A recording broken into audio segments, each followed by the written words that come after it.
Hello everyone, আসসালামু আলাইকুম। আজকে আমি আপনাদেরকে ওড়না দিয়ে একটি কামিজ কাটিং এবং সেলাই করে দেখাবো। তো সম্পূর্ণ ভিডিওটি দেখবেন। তো ওড়নাটি 4 ভাঁজ করে নিলাম। এখন বন্ধ সাইড থেকে আমি কাটিং করব, দেখেন আপনারা।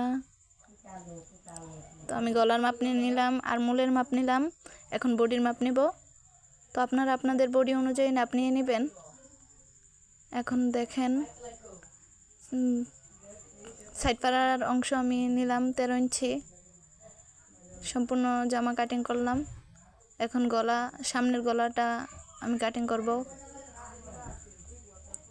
সামনের গলা কাটিং করে নিলাম। এখন আমি হাতাটা কাটিং করেছি।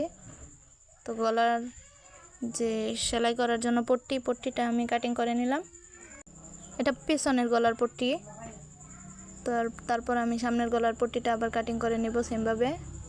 আপনারা ভিডিওটা ফলো করলে অবশ্যই বুঝতে পারবেন কিভাবে কাটিং করতেছি। তো আমার সামনের গলার পট্টিও কাটিং করা শেষ। এখন আমি সেলাই চলে গেলাম। তো প্রথম আমি সামনের গলার পট্টিটা লাগিয়ে নিব। তো এখন আমি এটা জোড়াটা লাগিয়ে নিব। তারপর সুবিধার জন্য একটু একটু করে কাট করে নিলাম, যাতে আমার উল্টাতে সুবিধা হয়। এই যে এখন আমি একটা চাপ সেলাই দিয়ে নিব।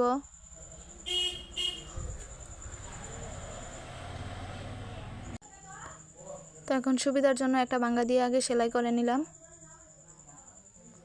সেলাইয়ের পরে তারপর আমি গলাটা আবার ভাঁজ করে সেলাই করে নিব। তো আপনারা চাইলেও কিন্তু খুব সহজেই ওড়না কেটে এরকম কামিজ বানিয়ে নিতে পারেন। এখন আমি সামনের গলার পট্টিটা লাগিয়ে নিচ্ছি।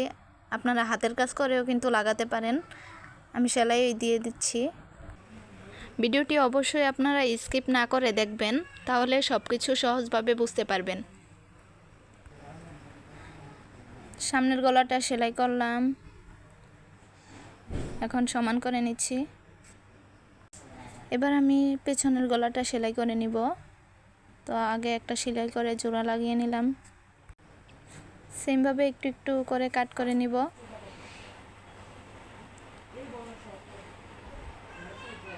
তো এখন কাট করে নিয়েছি। এখন একটা চাপ সেলাই দিয়ে নিব।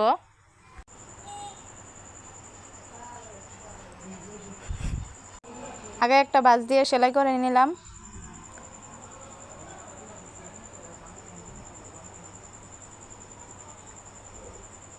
তো এখন সম্পূর্ণ গলাটি আমি সেলাই করে নিয়েছি। তো আমার দুইটা গলাই সম্পূর্ণ শেষ। এখন আমি কাঁধগুলো জোড়া লাগিয়ে নিব।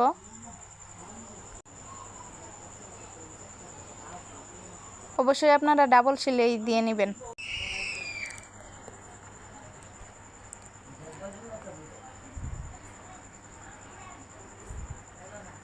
তো আমার কাঁধ সেলাই করা শেষ। এখন আমি হাতাগুলো তৈরি করে নিব।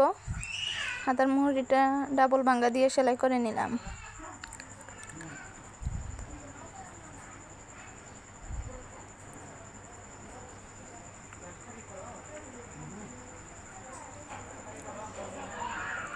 হাতাটার একটা চাপ সেলাই দিয়ে নিব।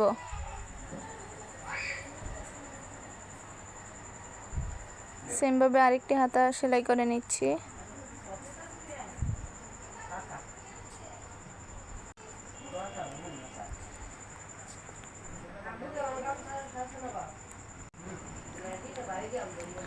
তো এখন আমি হাতাগুলো জোড়া লাগিয়ে নিব।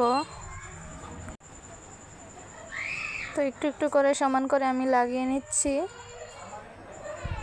আপনারা ভিডিওটি মনোযোগ সহকারে দেখবেন, তাহলে সব কিছুই সহজভাবে বুঝতে পারবেন। আমি ডাবল সেলাই দিয়ে নিলাম। সেমভাবে আরেকটি হাতা আমি সেলাই করে নিচ্ছি।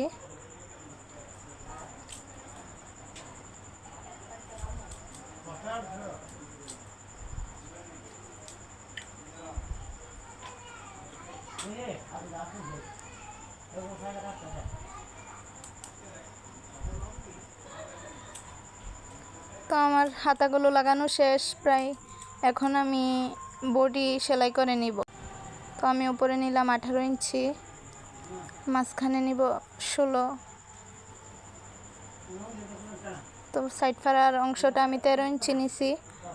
তো আপনারা আপনাদের ইচ্ছা অনুযায়ী নিতে পারবেন। বডিটা অবশ্যই ডাবল সেলাই দিয়ে নেবেন। সেমভাবে আমি অপর পাশটাও সেলাই করে নিচ্ছি।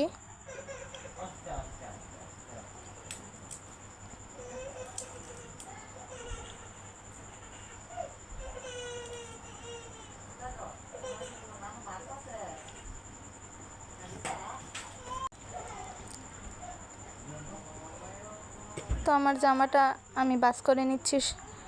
এখন আমি সাইডগুলো সেলাই করে নেব। তো এইভাবে ডাবল বাঙ্গা দিয়ে আগে ধরবেন, তারপর আস্তে আস্তে একটু একটু বাঙ্গা দিয়ে সেলাই করে নেবেন, তাহলে শার্টটা অনেক সুন্দর হবে।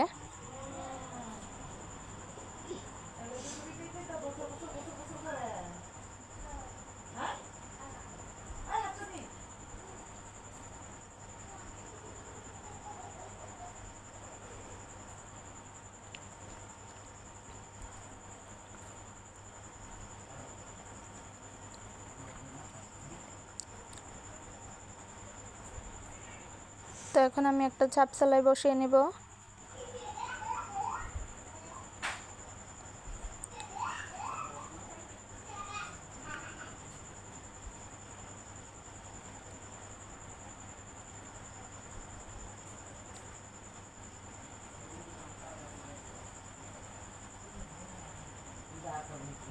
তো সেমভাবে আমি আরেকটি সাইড সেলাই করে নিচ্ছি।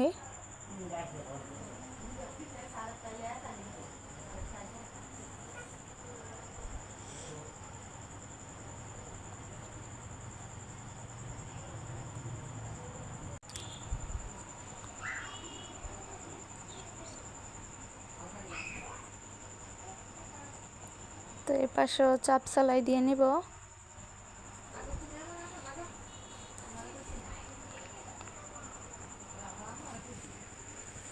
তো এখন আমি জামার নিচটা সেলাই করে নিব। একটা বাঙ্গা দিয়ে নিচ্ছি, যেহেতু এটা ওনলা, আগে একটা বাঙ্গা দেওয়া ছিল।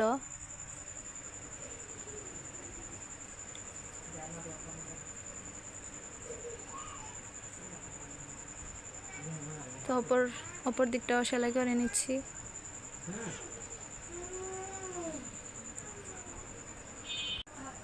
তো আমার ভিডিওটি আপনাদের কাছে ভালো লাগলে অবশ্যই লাইক, কমেন্ট, শেয়ার এবং সাবস্ক্রাইব করে দিবেন এবং পাশে থাকা বেল আইকনটি বাজিয়ে দিবেন।